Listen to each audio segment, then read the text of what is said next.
तो जनाब हमारे जावास्क्रिप्ट कंप्लीट कोर्स में आज डे नंबर 25 पर जनाब आज के दिन हम लोग जावास्क्रिप्ट के अंदर हाई ऑर्डर फंक्शन के बारे में जानने वाले हैं। ये फंक्शन क्या होते हैं, कैसे यूज़ किए जाते हैं, सारी जानकारी आपको इस वीडियो में मिलने वाली है। और आपका ये जो जावास्क्रिप्ट का कोर्स है थोड़ा ये डिले हो रहा है। बहुत से लोग कह रहे हैं सर आप वीडियो फ्रिक्वेंटली नहीं डाल रहे हो। रीज़न ये मैं कुछ कोर्सेज पे काम कर रहा हूँ, काफ़ी अच्छे कोर्सेज है, काफ़ी यूजफुल कोर्सेज है, उसमें मेरा काफ़ी ज़्यादा टाइम जा रहा है। कुछ समय मतलब 10 से 15 दिन आप और दे दीजिए, मैं रेगुलर होकर आपके जावास्क्रिप्ट कोर्स को कंप्लीट करा दूंगा विद इन 15 to 20 डेज। ठीक है, 15 से 20 डेज। ओके, तो अब इस लेक्चर को स्टार्ट करते हैं। कंप्लीट देखिएगा, आपको एक एक पॉइंट मेरा समझाने की जिम्मेदारी है और बिल्कुल क्लियर करके ही जाने दूंगा। तो जनाब हम लोग आ चुके हैं अपने कंप्यूटर की स्क्रीन पे। अब हम लोग समझेंगे जावास्क्रिप्ट में हाई ऑर्डर फंक्शन के बारे में। सर हाई ऑर्डर फंक्शन क्या होता है और इसकी क्या विशेषता है जावास्क्रिप्ट के अंदर, इस चीज़ को हम लोग समझने वाले हैं। तो जावास्क्रिप्ट में अभी तक मैंने आपको बहुत सारे टाइप्स के फंक्शन पढ़ा दिए हैं, जिसमें से मैंने आपको एनोनिमस फंक्शन बताया था, ठीक है, इमीडिएटली इन्वोक्ड फंक्शन बताया था। तो हर फंक्शन का अपना यूज केस होता है, वो मैं उस वीडियो में आपको बताता भी हूँ। पर हाई ऑर्डर फंक्शन भी सर इसी तरीके से बहुत ही यूनिक फंक्शन है। इसके अंदर होता क्या है, इसकी मेन दो चीज़ की खासियत होती है।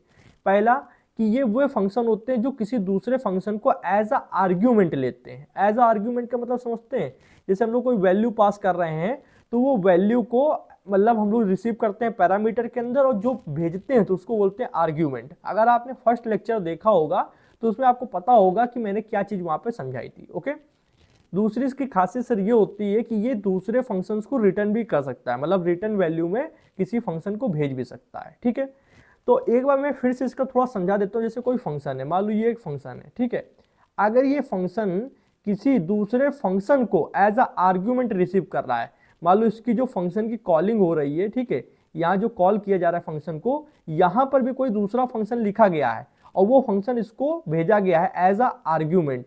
ठीक है, अगर किसी को आर्ग्यूमेंट के बारे में नहीं पता है तो उसको मतलब वो फंक्शन का मतलब बिल्कुल उसको पता ही नहीं है। ठीक है, उसने स्टार्टिंग का ही नहीं पढ़ा, बेसिक नहीं पढ़ा है और डायरेक्ट इस पे आ गया है। तो पहले जाओ फंक्शन का जो वन शॉट वीडियो मैंने बना रखा है जावास्क्रिप्ट प्लेलिस्ट में, उसको देखो, जिससे आर्ग्यूमेंट क्या है, पैरामीटर क्या है, वैल्यू पास कैसे होती है, सब पता होगा। तो अगर जहाँ पे फंक्शन को कॉल किया जाता है, ठीक है, एक तो होता है कॉल और एक होता है जहाँ पे डिफाइन किया जाता है, उसको बोलते हैं फंक्शन डिफिनेशन। ठीक है, तो जहाँ फंक्शन डिफाइन किया जा रहा है वहाँ पे तो सर पैरामीटर होते हैं। ठीक है, ये भी पैरामीटर, ये भी पैरामीटर, आप कितने भी पैरामीटर लिख सकते हो, 1 2 3 4। ठीक है, पर जहाँ फंक्शन कॉल किया जाता है वहाँ से आप कोई वैल्यू भेजते हो जहाँ पे फंक्शन डिफाइन किया जाता है। तो यहाँ से जब कोई वैल्यू भेज रहे हो तो भेजी गई वैल्यू आर्ग्यूमेंट कहलाती है, और जहाँ पर आप रिसीव कर रहे हो वो पैरामीटर कहलाती है। तो जब कोई फंक्शन किसी दूसरे फंक्शन को एज आ आर्ग्यूमेंट रिसीव करता है, एज अ आर्ग्यूमेंट लेता है, ठीक है, एज अ आर्ग्यूमेंट लेता है, तब क्या कहलाता है, वो हाई ऑर्डर फंक्शन कहलाता है। पहली तो सर ये खासियत है। दूसरी, अगर कोई फंक्शन किसी दूसरे फंक्शन को रिटर्न भी करता है, ठीक है, किसी दूसरे फंक्शन को रिटर्न भी करता है, तब भी सर वो हाई ऑर्डर फंक्शन कहलाता है। चलिए इसका हम लोग दोनों को 1 बाय 1 एग्जांपल समझेंगे कि भैया कोई भी फंक्शन दूसरे फंक्शन को एज आर्ग्यूमेंट ले कैसे रहा है और रिटर्न कैसे कर रहा है। तो पहला हम लोग जो एग्जांपल है उसको अभी देखते हैं और फिर इसको देखने के बाद दूसरा वाला एग्जांपल भी देख लेंगे। ठीक है, तो पहला एग्जांपल का मैंने कोड लिख रखा है, अभी मैं कोड करके भी दिखाऊंगा, पहले यहाँ पे समझा देता हूँ। अभी से मैंने कुछ दिन पहले ही आपको एक बताया था जिसका नाम था फंक्शन का एनोनिमस फंक्शन। उसमें क्या होता था कि हम लोग फंक्शन जो है उसको नाम नहीं देते थे, और आप देख सकते हो यहाँ पर ये जो फंक्शन है इसको नाम नहीं दिया गया है। तो जब भी आप किसी फंक्शन को सर नाम नहीं देते हो, फंक्शन के पास जब नेम नहीं होता तो उस फंक्शन को हम लोग कहाँ, वेरिएबल के अंदर स्टोर कराते हैं। ठीक है, किसी वेरिएबल के अंदर आप स्टोर करा लेते हैं।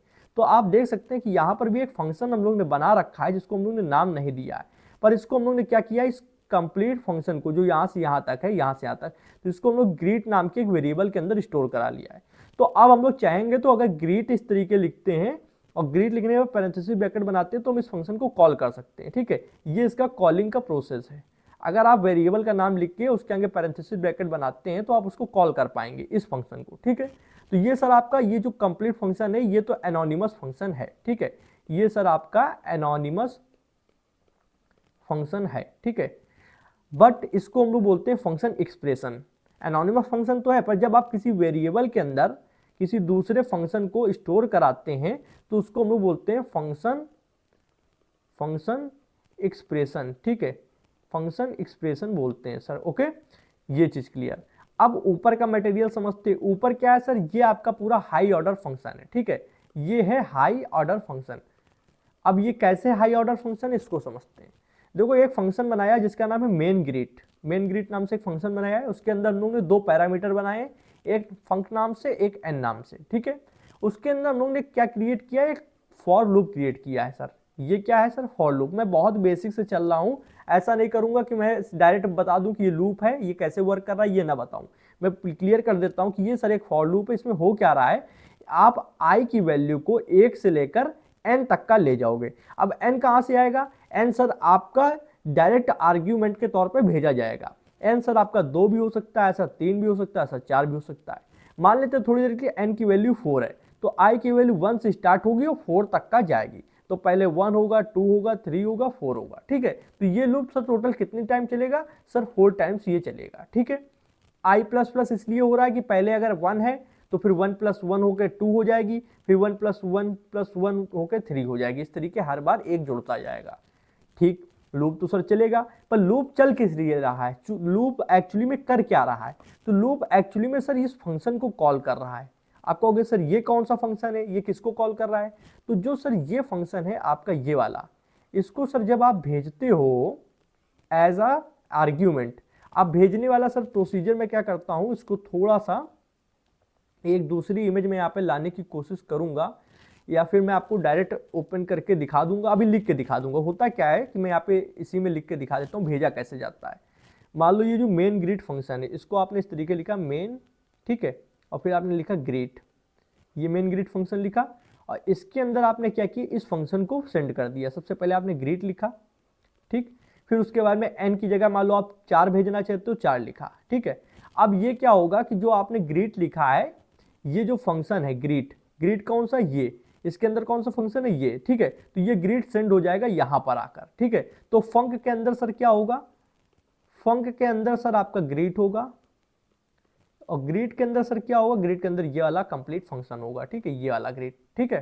तो हम लोगों ने ग्रीट को सेंड किया, वो फंक के अंदर आ गया, और 4 को सेंड किया सर, वो एन के अंदर आ गया है, ठीक है।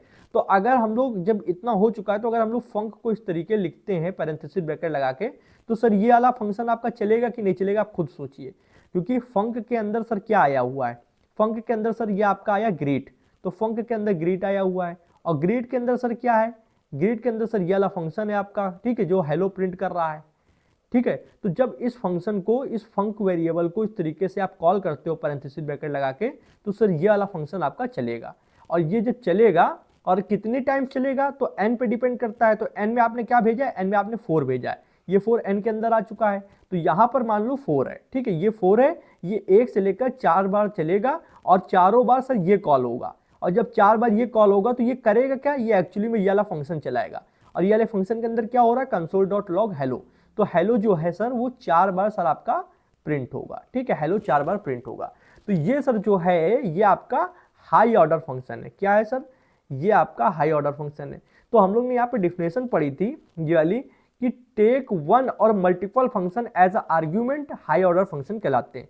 जो फंक्शन किसी दूसरे फंक्शन को एज अ आर्ग्यूमेंट लेते हैं वो हाई ऑर्डर फंक्शन कहलाते हैं। तो वो तो यहाँ पे प्रूफ हो गया कि ये देखो जो सर फंक्शन है, ये सर इस वाले फंक्शन को एज अ आर्ग्यूमेंट रिसीव कर रहा है। देखो ये जो फंक्शन है इसकी वैल्यू आ रही ग्रीट के अंदर, और ग्रीट को सर भेजा गया है इसके अंदर। तो यहाँ पे ये मान के चलो ये फंक जो है ये एक इस फंक्शन को रिसीव कर रहा है, इस कंप्लीट फंक्शन को। तो इस वजह से जब ये रिसीव कर रहा है तो ये जो आपका कंप्लीट फंक्शन है ये आपका हाई ऑर्डर फंक्शन है, ठीक है। यहाँ पर आपकी जो डिफिनेशन थी वो प्रूफ हो चुकी है कि एक फंक्शन, एक ये फंक्शन जो किसी दूसरे फंक्शन को आपके एज अ आर्ग्यूमेंट रिसीव करता है, ठीक है, तो वो क्या कहलाता है, हाई ऑर्डर फंक्शन कहलाता है। कहोगे सर बहुत पका लिया, अब आप कोड करके दिखाइए। तो सॉरी, इतना बताना इसलिए था कि मान लो किसी को बिल्कुल ही ना पता हो कि लूप कैसे वर्क कर रहा है, एन क्यों लिखा गया है, वैल्यू कैसे पास हो रही है, आर्ग्यूमेंट क्या है, तो वो तो क्लियर हो गया होगा। अभी भी अगर किसी को नहीं पता है तो सर क्या कर रहे हो आप, आर्ग्यूमेंट सर आपका ये है सर, ये आप ग्रीट जो लिख रहे हो ये, ठीक है, ये आपका आर्ग्यूमेंट है, ओके। ये सर जो ग्रीट है ये आपका आर्ग्यूमेंट है। अब आते हैं हम लोग कोड पे फटाफट से, VS कोड को ओपन करेंगे। VS कोड के अंदर ऑलरेडी मैंने फोल्डर बना के रखा है, क्योंकि टाइम वेस्ट नहीं करना है, फटाफट से इस फंक्शन को बनाकर दिखाते हैं। तो सबसे पहले मैं क्या करता हूँ, उस एनोनिमस फंक्शन को बनाकर दिखाता हूँ जिसमें आपको मैंने बताया भी कि नेम नहीं दिया जाता है, और भी मैंने दिखाया भी था। तो इसमें क्या, मान लो एक वेरिएबल बनाया और वेरिएबल का नाम ही मैंने मान लो ग्रीट रख दिया, जो हम लोग ने एग्जाम्पल में समझा था। अब इसके अंदर मैं एक फंक्शन बनाऊंगा, इस फंक्शन को नाम नहीं दूंगा, ठीक है, इस फंक्शन को सर नाम नहीं देंगे। और इसके अंदर क्या हो रहा है, कंसोल डॉट लॉग हो रहा है। और एक सेकंड में इसका थोड़ा सा और जूम कर लेता हूँ, हमको अच्छे से समझ में आना चाहिए। कंसोल डॉट लॉग में मैंने कहा हेलो सी प्रिंट कर दो। Okay, very simple. अब अगर मुझे इस फंक्शन को पूरा चलाना है तो मैं क्या करूँगा, मैं यहाँ पर ग्रीट लिखूंगा। ग्रीट क्या है, वेरिएबल नेम, और सर इसके आगे इस तरीके से पैरेंथेसिस ब्रैकेट बनाएंगे। एक बार का मतलब है कि ये एक बार चलेगा, दो बार का मतलब ये दो बार चलेगा। तो चलिए सर हम लोग देख लेते हैं, इसको चलाकर हम लोग लाइव करते हैं इसको। और एक काम यहाँ पे करते हैं, इसको उठा के ये जो सर आपका, इसको डेस्कटॉप 2 में डाल देते हैं, जिससे आपको और इजी होगा समझने में। आपको खोल लेना है इंस्पेक्ट एलिमेंट, क्योंकि जावास्क्रिप्ट आपके कंसोल विंडो पर चलती है, ठीक है। आप देखिए सर आपका यहाँ पर हेलो प्रिंट होकर आ रहा है। हेलो सर कैसे प्रिंट हो रहा है, इस वजह से क्योंकि आपने ग्रीट को कॉल किया है, और ग्रीट के अंदर सर ये कंसोल डॉट लॉग चल रहा है। अगर सर हम इसको 2 बार कॉल कर दें या 3 बार कॉल कर दें तो ये सर 3 बार चलेगा। ये देखिए 3 बार हेलो हेलो आ गया। ओके, तो ये तो सर एनोनिमस फंक्शन। अब इसको हाई ऑर्डर फंक्शन में कैसे भेजेंगे, मतलब कैसे हाई ऑर्डर फंक्शन में एज अ आर्ग्यूमेंट ट्रांसफर करेंगे वो देखो। तो पहले तो यार बना लूँ, ठीक है, पहले तो बनाना पड़ेगा। तो हम मान लो यहाँ पर आते हैं और यहाँ पर हम लोग फंक्शन नाम से कीवर्ड लिखते हैं, क्योंकि हम लोग को फंक्शन बनाने से पहले फंक्शन कीवर्ड लिखना होता है। मैंने कहा मेन ग्रीट, ठीक है, इस तरीके से एक फंक्शन बनाया। फंक्शन के अंदर सर रिसीव करने के लिए कुछ तो डालना होगा, तो हम डाल देंगे फंक, और एन डाल दो या काउंट डाल दो। एन का मतलब है कि कितने टाइम्स लूप चलेगा। इसके अंदर सर फॉर लूप चलाने हैं हम लोगों को, तो हम लोगों ने कहा लेट आई इक्वल टू 1, मतलब 1 से लेकर हमको आई को क्या करना है, less than equal to. Less than equal to मतलब है कि आप जो भी एन की वैल्यू दोगे उसके बराबर तक जाएगा, ठीक है, एन के बराबर तक जाएगा। और यहाँ पर हम सेमीकोलन लगा के आई प्लस प्लस कर देंगे। आई प्लस प्लस मतलब हर बार वैल्यू इंक्रीज करो, 1 के बाद 2, 2 के बाद 3, 3 के बाद 4, 4 के बाद 5, और जितनी बार फंक्शन चलेगा वो कॉल करेगा फंक को। अब अभी तो सर फंक को कॉल करने से कुछ होगा नहीं। क्यों नहीं होगा सर, फंक के अंदर क्या स्टोर है, कुछ भी नहीं स्टोर, ये तो नॉर्मल पैरामीटर है, क्योंकि अभी कुछ आर्ग्यूमेंट नहीं सर भेजा गया है। जब तक आप आर्ग्यूमेंट नहीं भेजोगे जब तक कुछ नहीं होने वाला है। तो एज आर्ग्यूमेंट भेजने के लिए आपको इसको कॉल करना होगा, इस वाले फंक्शन को, क्योंकि सर ये अभी सिर्फ डिफिनेशन है। ये क्या है, एक डिफिनेशन है। इसको कॉल करने के लिए इस तरीके होता है, मेन ग्रिड नाम से मैंने जो फंक्शन लिखा है, पैरेंथेसिस ब्रैकेट बनाया। और अब देखिए इस पैरेंथेसिस ब्रैकेट के अंदर हम लोग किसको भेजेंगे, हम लोग इस वाले फंक्शन को भेजेंगे एज अ आर्ग्यूमेंट। तो एज अ आर्ग्यूमेंट भेजने के लिए आपको सिर्फ इस फंक्शन का नाम यहाँ पे लिख देना है इस तरीके से, फिर कॉमा लगाना है, एन की भी वैल्यू भेजनी है, क्योंकि एन बता रहा है कि ये लूप कितनी बार चलेगा। मैंने कहा 4 बार चलेगा, ठीक है। तो इससे क्या समझ में आया कि फंक्शन डिफिनेशन ऊपर लिखी गई है और फंक्शन कॉलिंग नीचे लिखी गई है। कॉलिंग में ही जो हम लोग लिखते हैं ये सर, ये आपका आर्ग्यूमेंट होता है। आते हैं चेक करते हैं, तो यहाँ पर 4 बार हेलो प्रिंट हो गया। कहोगे सर लाइन से क्यों नहीं हुआ, क्योंकि आप एक साथ चला रहे हैं चीज़ों को, ठीक है। तो यहाँ पे 4 लिख के आया, 4 का मतलब ये 4 बार चल रहा है।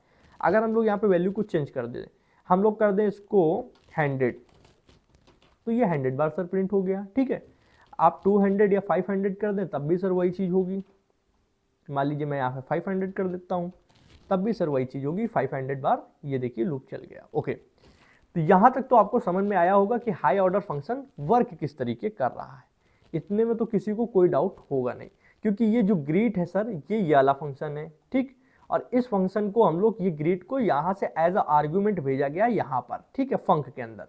अब फंक के अंदर ग्रीट आ चुका है और फंक को हम लोग सर कॉल कर रहे हैं लूप के अंदर, तो ये सर ये वाला फंक्शन चल रहा है। ओके, और एन के अंदर सर ये जो आप वैल्यू डाल रहे हो 500, ये एन के अंदर आएगी। ये बता रहा है कि लूप कितनी बार चलना है, ठीक है, क्योंकि यहाँ पे एन लिखा हुआ है। Okay, this is a high order function. Okay, अब आपने एक एग्जांपल यहाँ पे ये समझ लिया सर। मैं आता हूँ नोटपैड पे। ओके, नोटपैड सर आप आ जाइए। आपने यहाँ पे समझा कि फंक्शन को एज अ आर्ग्यूमेंट कैसे सेंड किया जाता है, ठीक है। फंक्शन को एज अ आर्ग्यूमेंट कैसे सेंड किया जाता है, पर रिटर्न करने वाला प्रोसेस अभी भी आपने नहीं समझा, उसको भी मैं बताता हूँ। उससे पहले एक छोटी सी आपको मैं इंफॉर्मेशन देना चाहूँगा कि अक्सर लोग गलती क्या करते हैं यहाँ पर आते हैं VS कोड में। यहाँ जैसे आप फंक्शन को कॉल कर रहे हैं, ठीक है, तो फंक्शन को सर कॉल करते समय यहाँ पे जैसे इस ग्रीट नाम है इसका, तो ग्रीट के आगे बहुत से लोग पैरेंथेसिस ब्रैकेट बना देते हैं, ठीक है, इस तरीके से पैरेंथेसिस ब्रैकेट बना देंगे और लास्ट में हो सकता है सेमीकोलन भी लगा दें, ठीक है। तो ये चीज़ करेंगे सर गलत हो जाएगा, बिल्कुल गलत हो जाएगा, कोड 100% रन नहीं करेगा। क्यों नहीं करेगा? इसका मतलब है कि सर आप फंक्शन को यहीं पर चला रहे हैं, ठीक है, this is a calling method.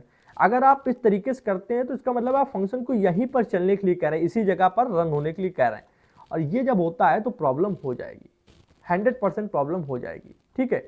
ये देखिए इसने यहाँ पे बताया function is not a function, ठीक है, एट मेन ग्रीट। तो सर ये सेंड ही नहीं हुआ, जब सेंड नहीं हुआ तो सर ये चला नहीं। मान लो जब ये ग्रीट यहाँ से सेंड होगा एज अ आर्ग्यूमेंट तब इसके अंदर आएगा, और जब इसके अंदर आएगा तब यहाँ पर ये चलेगा, पर आपने इसको तो यहीं पर चला दिया, यहीं पर इसको एक्टिवेट कर दिया, तभी देखिए एक बार हेलो प्रिंट भी हुआ है, ओके। तो ये चीज़ गलती आपको नहीं करनी है। एक चीज़ और बता दूं कि जैसे अगर अभी हम लोग इस वाले फंक्शन को भेज रहे थे, ठीक है, इसको मैं कर देता हूँ कमेंट, आप डायरेक्ट भी फंक्शन को भेज सकते हैं, डायरेक्ट यहाँ पे लिख सकते हैं किसी फंक्शन को। कैसे? फंक्शन लिखने का क्या मेथड होता है पता होगा, फंक्शन कीवर्ड आप लिखिए, ठीक है, फंक्शन कीवर्ड लिखने के बाद में parenthesis bracket is very important, curly bracket open कीजिए, कर्ली ब्रैकेट के अंदर कंसोल डॉट लॉग लॉग, और यहाँ पे मैं अपना नाम प्रिंट करा देता हूँ, वेरी सिंपल, SHUBHAM, ठीक है, शुभम। सर ये भी आपका रन हो गया, ये देखिए 500 टाइम्स शुभम प्रिंट हो गया। तो आप डायरेक्ट भी फंक्शन डिफिनेशन यहाँ पे लिख सकते हो, ठीक है, जरूरी नहीं कि आप उसको ग्रीट के अंदर डाल के ही उसको या किसी वेरिएबल के अंदर डाल के ही भेजो, ऐसा नहीं है, आप डायरेक्ट भी फंक्शन की डिफिनेशन लिख सकते हो और उसको एज अ आर्ग्यूमेंट पास कर सकते हो किसी भी हाई ऑर्डर फंक्शन में। तो ये आप देख सकते हो, ठीक है, आई होप आपको समझ में आया होगा। अब हम लोग दूसरा एग्जाम्पल समझेंगे कि एक फंक्शन किसी भी चीज को एज अ वैल्यू क्यों कैसे रिटर्न कर पा रहा है, ठीक है, किसी भी चीज को नहीं, फंक्शन को कैसे रिटर्न कर पा रहा है, ठीक है। तो सबसे पहले हम लोग दो सिंपल फंक्शन बनाएंगे, एक फंक्शन बनाएंगे जो हमारी किसी भी वैल्यू को लेगा और ये बताएगा कि वो वैल्यू ऑड है या इवन है, ठीक है, ऑड या इवन वाला बताएगा। तो मैं क्या करता हूँ, मैं एक वेरिएबल बना लेता हूँ ऑड नाम से, और मैं वही कौन सा एनोनिमस फंक्शन का यूज करने वाला हूँ, ठीक है। तो मैंने यहाँ पे लिखा फंक्शन, ठीक है, और लिखने के बाद में मैं यहाँ पर रिसीविंग में डाल दूंगा n, ओके, n डाल दूंगा, और इस तरीके से मैं यहाँ पर एक फंक्शन बनाऊंगा। अब फंक्शन बनाने के लिए मान लो मैं यहाँ पे लिखता हूँ कंसोल डॉट लॉग लिखने पे अब किसी भी मान लो नंबर है, 5 है, 10 है, 2 है, 3 है, 4 है, कोई भी वैल्यू हो नंबर में, तो आप कैसे चेक करेंगे कि वो ऑड है या इवन है? तो उसके लिए सबसे बेहतरीन तरीका ये होता है मॉड्यूलो ऑपरेटर का आप यूज करें। मॉड्यूलो ऑपरेटर क्या करता है, n की वैल्यू मान लो कुछ भी हुई, 6 हुई, 3 हुई, 4 हुई, कुछ भी हुई, मॉड्यूलो ऑपरेटर मतलब परसेंटेज का निशान और उसको 2 से भाग करा दो, मतलब मॉड्यूलो ऑपरेटर का मतलब है आप 2 से उस संख्या को भाग करा दो, और अगर 0 नहीं आता है, ठीक है, नॉट इक्वल टू 0, ठीक है, अगर 0 नहीं आता है देन वो ऑड है। अब अगर आप मान लो 3 को 2 से भाग करोगे क्या 0 आ जाएगा? नहीं आएगा। पर सर 2 को आप भाग करोगे तो शेषफल में 0 आ जाएगा, 4 को करोगे तो 0 आ जाएगा। अगर 0 आ जा रहा है तो सर वो इवन है, और अगर नहीं आ रहा है तो सर वो ऑड है, ठीक है। तो ये सर यहाँ पे प्रोसेस हो रही है। मॉड्यूलो ऑपरेटर सर आपका शेषफल निकालता है और शेषफल को यहाँ पे कंपेयर करता है। तो यहाँ पर मैंने कुछ बेसिक ऑपरेटर्स का यूज किया जो जावास्क्रिप्ट में स्टार्टिंग में मैंने आपको पढ़ा रखे हैं, ठीक है सर। अब करना क्या है, इतना करने के बाद में देखिए ये किसी भी इतना बताएगा कि कोई भी वैल्यू अगर ऑड होगी तो ट्रू देगा, इवन होगी तो फॉल्स देगा। इसी तरीके से हम लोग इवन को भी चेक करने के लिए बना लेते हैं, यहाँ पे लिख देंगे इवन, ठीक है। इवन करने के बाद मान लो मैं यहाँ पे सिर्फ नॉट हटा के एक और इक्वल डाल देता हूँ, अब ये इवन चेक कर लेगा। तो आइए इसको हम लोग देखते भी हैं कैसे। सबसे पहले मैं ऑड फंक्शन को कॉल करूंगा, उसके अंदर डालूंगा 4 सर आपका एक इवन नंबर होता है, यहाँ फॉल्स दे देगा, ठीक है। फिर मैं यहाँ पे ऑड लिखूंगा, ऑड के अंदर मैं डाल दूंगा सर 3, मैंने इसको जैसे क्लिक किया इसने बताया ट्रू, तो 3 एक आपका वैलिड ऑड नंबर होता है, ठीक है। और चेक करते हैं 13, देन ये सर आपका ट्रू बता रहा है क्योंकि 13 आपका ऑड नंबर होता है, ठीक है। तो ऑड 12 डाल दिया, 12 डालने के बाद इसको एंटर दबाया, देन ये फॉल्स हो गया, ओके। इतना क्लियर आप लोगों को। अब क्या करना है सर, अब इस चीज को थोड़ा सा हम लोग को इवन के लिए भी देखना है। इवन के लिए देखने के लिए हम इसको पहले क्लियर कर लिए, इवन फंक्शन को कॉल किए, इवन के लिए हम लोग ने डाल दिया 6 सर आपका एक इवन नंबर होता है इसलिए यहाँ पे ट्रू देगा, ठीक है। फिर मैंने यहाँ पे इवन कॉल किया, मैंने 7 डाल दिया, 7 को मैंने किया और यहाँ पे फॉल्स आ गया। ओके, तो ये दोनों फंक्शन अच्छी तरीके से वर्क कर रहे हैं। पर हमको अभी इतना तो पता ही, हम लोग पहले भी सीख चुके हैं, हमको पता सर ये करना है कि आपका ऑड और इवन, अगर हमको ऑड फंक्शन चाहिए तो ऑड फंक्शन अपने आप क्रिएट हो जाए और इवन फंक्शन चाहिए तो इवन अपने आप क्रिएट हो जाए, ऐसा कुछ मेथड चाहिए। तो हम लोग क्या करेंगे, एक ऊपर आएंगे, एक फंक्शन सर बनाएंगे ऊपर, ठीक, ऊपर एक फंक्शन बनाएंगे function फंक्शन को कॉल किया। फंक्शन को मैं नाम देने वाला हूं ऑड और इवन, ऑड और इवन फैक्ट्री, ठीक है। ये क्या कर रहा है, ये फैक्ट्री फंक्शन है जो ऑड और इवन को हमारे अनुसार बना के देगा। जब हम ऑड कहेंगे तो ऑड बना के देगा, जब हम इवन कहेंगे तो इवन बना के देगा। कैसे, हम लोग रिक्वेस्ट करेंगे, ओके, हम लोग रिक्वेस्ट करेंगे। तो रिक्वेस्ट करने पे कैसे क्या होगा समझिए, हम लोग को इफ कंडीशन डालनी होगी, क्योंकि अगर हम लोग ने ऑड कहा है तो ऑड आना चाहिए, हम लोग ने इवन कहा है रिक्वेस्ट में तो आपका इवन फंक्शन आना चाहिए। तो इस तरीके से होगा। यहाँ पर हम लोग कहेंगे अगर रिक्वेस्ट के अंदर किसी ने ऑड कहा है, ठीक है, इक्वल इक्वल मिला, अगर रिक्वेस्ट की वैल्यू ऑड है, ठीक है, तो क्या करो सर, इस फंक्शन को सर आप क्या करो, कॉल कर दो। और कॉल करने के बाद इसकी वैल्यू जो है सर ये फंक्शन की निकल के आएगी इसके अंदर, ठीक है। ये रिटर्न करेगा क्या, निकल के ये रिटर्न क्या करेगा, मान लो ऑड फंक्शन बना तो, पर अभी इसको रिटर्न भी करना पड़ेगा, ठीक है। तो मैं कहूँगा कि इसको रिटर्न करना पड़ेगा ऑड वेरिएबल को। समझिए, ये फंक्शन इफ कब चलेगा, जब आप रिक्वेस्ट के अंदर ऑड लिखेंगे। अभी मैं दिखाऊंगा कैसे लिखेंगे। ऑड जब लिखेंगे तो ये फंक्शन चल जाएगा, इफ कंडीशन ट्रू हो जाएगी तो ये फंक्शन चल जाएगा, ठीक है। और ये पूरा फंक्शन ऑड जो फंक्शन है वो रिटर्न हो जाएगा, मतलब ये फंक्शन जो है ये रिटर्न कर जाएगा, ठीक है। चलने का मतलब क्या है कि ये जब कंडीशन ट्रू होगी इफ वाली तो ये पूरा फंक्शन जो है इसको रिटर्न कर देगा। जब ये रिटर्न कर रहा है तो ये भी एक फंक्शन है, ठीक है, और ये किसी दूसरे फंक्शन को रिटर्न कर रहा है तो ये एक हाई ऑर्डर फंक्शन है। अब कैसे रिटर्न कर रहा है उसके बारे में अभी हम लोग जानेंगे। अब हम लोग यहाँ पे एक एल्स इफ कंडीशन बनाएंगे। एल्स इफ कंडीशन क्या कहती है कि भैया इवन के लिए भी तो कुछ होना चाहिए, तो इवन के लिए भी बना लेते हैं कि इवन कब चलेगा, अगर यूजर रिक्वेस्ट कर रहा है इवन तो इवन फंक्शन को रिटर्न करो, ठीक है। इवन फंक्शन को भी रिटर्न करने के लिए ऑप्शन देना पड़ेगा। अब यहाँ पे कैसे देंगे सर, देखिए जिस तरीके से ऊपर वाले को किया है उसी तरीके से नीचे वाले को भी करेंगे। यहाँ पर हम लोग को इसको उठाना है कंट्रोल एक्स और इसके अंदर डाल देना है इस तरीके से control we, okay, control Z, tab दबाया, कंट्रोल वी, ओके। ये फंक्शन यहाँ से स्टार्ट हुआ, यहाँ पे क्लोज हुआ। मैं थोड़ा सा फॉर्मेट कर लेता हूँ डॉक्यूमेंट को जिससे सही से होगा, ओके। अब एल्स इफ कंडीशन में अगर रिक्वेस्ट किसी ने की इवन तो इवन वाला फंक्शन चलेगा, पर इवन वाले फंक्शन को चलने के लिए भी हमको, जब ये चलेगा मतलब चलने का मतलब है कि इसको रिटर्न करना पड़ेगा, तो रिटर्न करेंगे इवन को, इवन फंक्शन को रिटर्न करेंगे, ओके। फिर से एक बार समझा देता हूँ, ये एक मेन फंक्शन है, फैक्ट्री फंक्शन है, ठीक है। अगर किसी ने रिक्वेस्ट के अंदर ऑड लिखा है तो सर ये वाली कंडीशन मैच कर जाएगी, तो ये क्या करेगा, इस पूरे फंक्शन को सर रिटर्न कर देगा। ये देखिए रिटर्न कर दिया इसने ऑड को। रिटर्न कहाँ पे जाएगा, जहां से इसको कॉल किया जा रहा है, इस फैक्ट्री फंक्शन को जहां से कॉल किया जा रहा है वहां पे सर इसको भेज दिया जाएगा, ठीक है। अब अगर किसी ने रिक्वेस्ट की वैल्यू इवन डाली है तो सर ये जो कंप्लीट फंक्शन है इवन फंक्शन, इसको सर रिटर्न कर दिया जाएगा। तो ये पूरा फंक्शन वहां पर जाएगा जहां इसको कॉल किया जा रहा है, ठीक है। तो कॉलिंग का तो यार बेसिक कॉन्सेप्ट आपका क्लियर ही होगा कि ये जो मेन फंक्शन है इसको जहां कॉल किया जाएगा वहीं पर या तो ये फंक्शन निकल के जाएगा या तो ये निकल के जाएगा, जिसकी भी कंडीशन ट्रू होगी। चलिए सर इतना तो आप लोगों को क्लियर है मेरे हिसाब से। अब एक एल्स कंडीशन बना लेते हैं।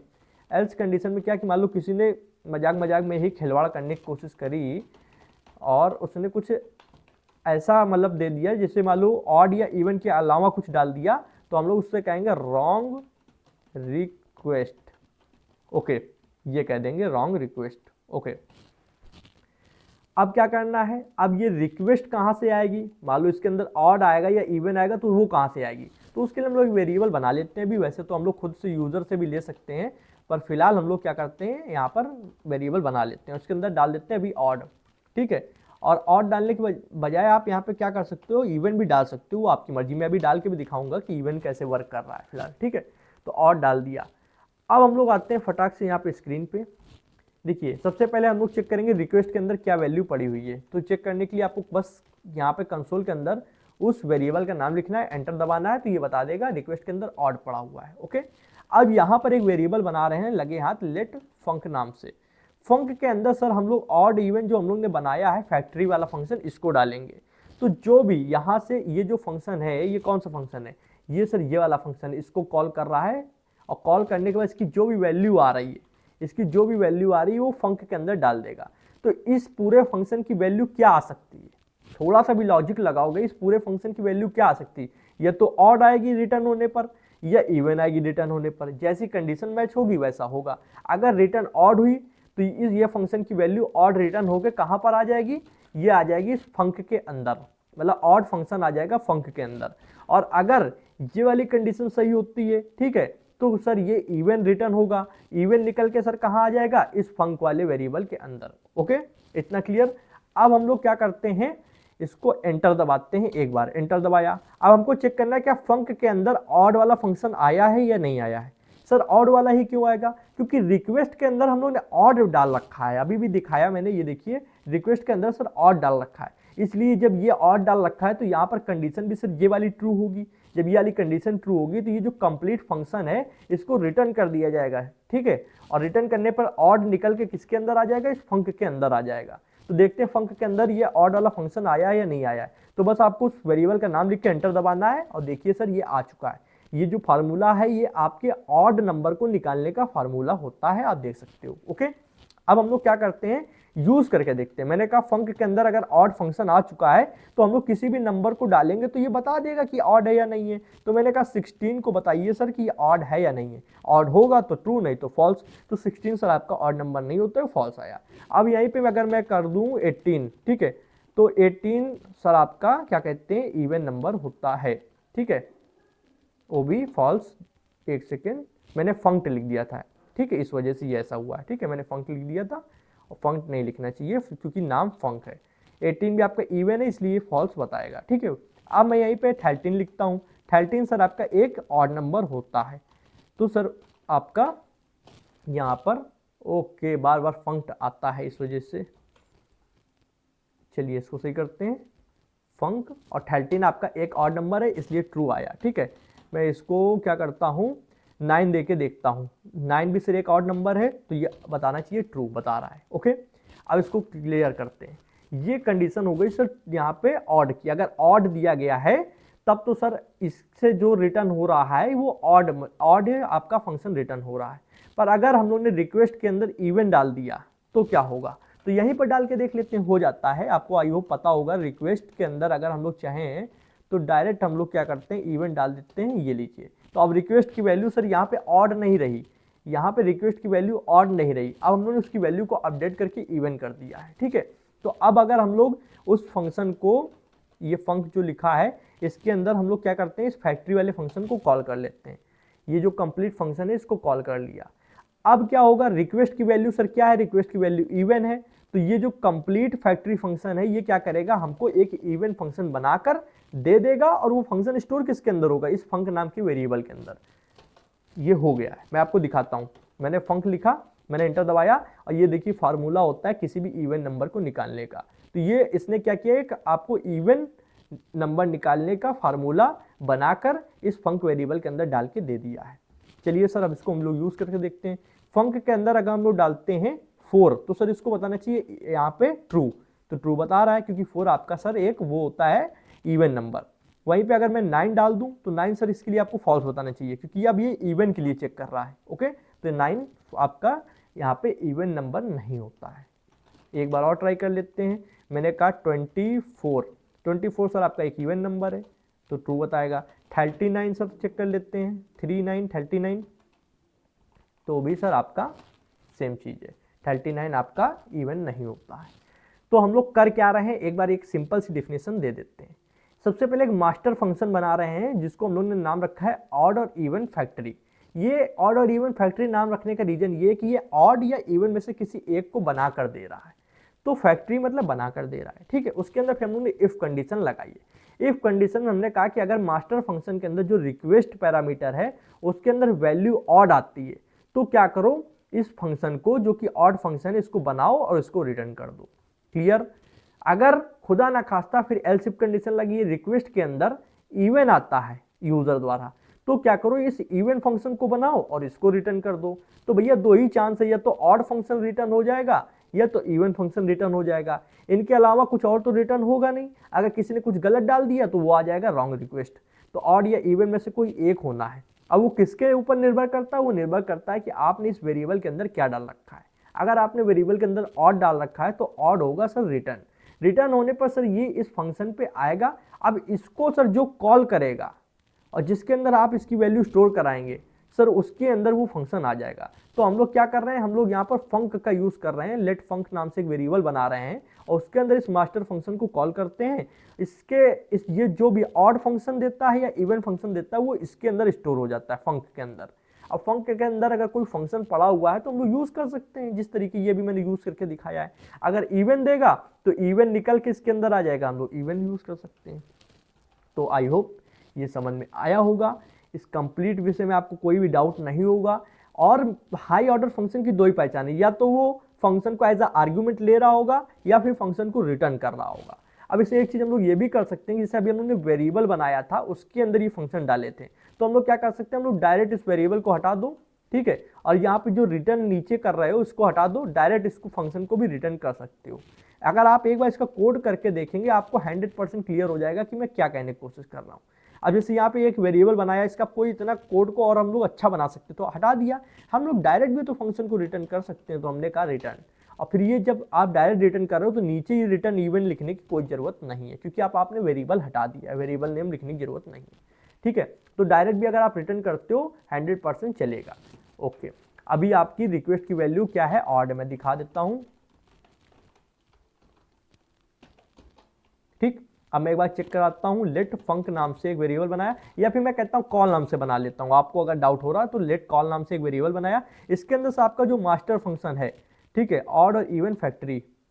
ओके, शायद ये एंटर बटन इससे दबी है, इस वजह से है। इसको कॉपी करते हैं, कंट्रोल सी, यहाँ पर लेके आते हैं, कंट्रोल वी, और हम लोग क्या करते हैं, यहाँ पे ऑड और इवन, ऑड और इवन फैक्ट्री फंक्शन। तो मैं यहाँ पे लिख देता हूँ ऑड कैपिटल लेटर में और इवन, ठीक है, इवन फैक्ट्री, ठीक है। इसको मैं लिखता हूँ इस तरीके और पैरेंथेसिस ब्रैकेट बनाता हूँ, इसके अंदर रिक्वेस्ट लिखता हूँ। कहोगे सर ये सब लिख रहे हो, तो पहले हम लोग ऑटोमेटिक सजेशन में आ रहा था, इस वजह से नहीं लिख रहे थे, ठीक है। अब इसको जैसे मैंने क्लिक करा तो क्या होगा, ऑड फंक्शन बनेगा, बनने के बाद इस कॉल के अंदर आ जाएगा। अब मैं कॉल के अंदर क्या करता हूँ, चेक करके दिखा देता हूँ। कॉल को जैसे ही आप यहाँ पे क्लिक करते हो तो देखो ये ऑड फंक्शन का फार्मूला आ गया बन के, मतलब ये पूरा फंक्शन ही आ चुका है एक तरीके से ऑड फंक्शन बन के, ठीक है। कॉल के अंदर अगर मैंने डाल दिया 49, क्या ये एक ऑड नंबर है, चेक करते हैं सर, तो ये है। अगर मैंने कहा 48 तो वो सर नहीं होगा, ठीक है, 48 आपका ऑड नंबर नहीं होगा, ये फॉल्स बताएगा, तो सर ये फॉल्स बताएगा, ठीक। तो अब ये आपको बिल्कुल क्लियर हो गया होगा। मजा आया, कुछ नया सीखने को मिला। हाई ऑर्डर फंक्शन क्या होते हैं, कैसे यूज होते हैं, सर इसका रियल यूज केस क्या है, यही मन में डाउट आ रहा होगा आपके। तो रियल यूज केस अभी नहीं, जब मैं एपीआई के बारे में बताऊंगा, एपीआई कॉल कैसे की जाती है, एपीआई डेटा फेच कैसे किया जाता है, देन वहां पर कहीं कहीं पे इसका यूज होता है। ओके, मजा आया हो तो प्लीज वीडियो को लाइक कर दें, चैनल को सब्सक्राइब कर लें, बेल आइकन को प्रेस कर लें, जिससे आने वाले interesting coding videos and course notification आप लोग को मिलती रहेगी। जनाब आज वीडियो में इतना ही था, थैंक्स फॉर वॉचिंग फ्रेंड्स, जय हिंद, जय भारत।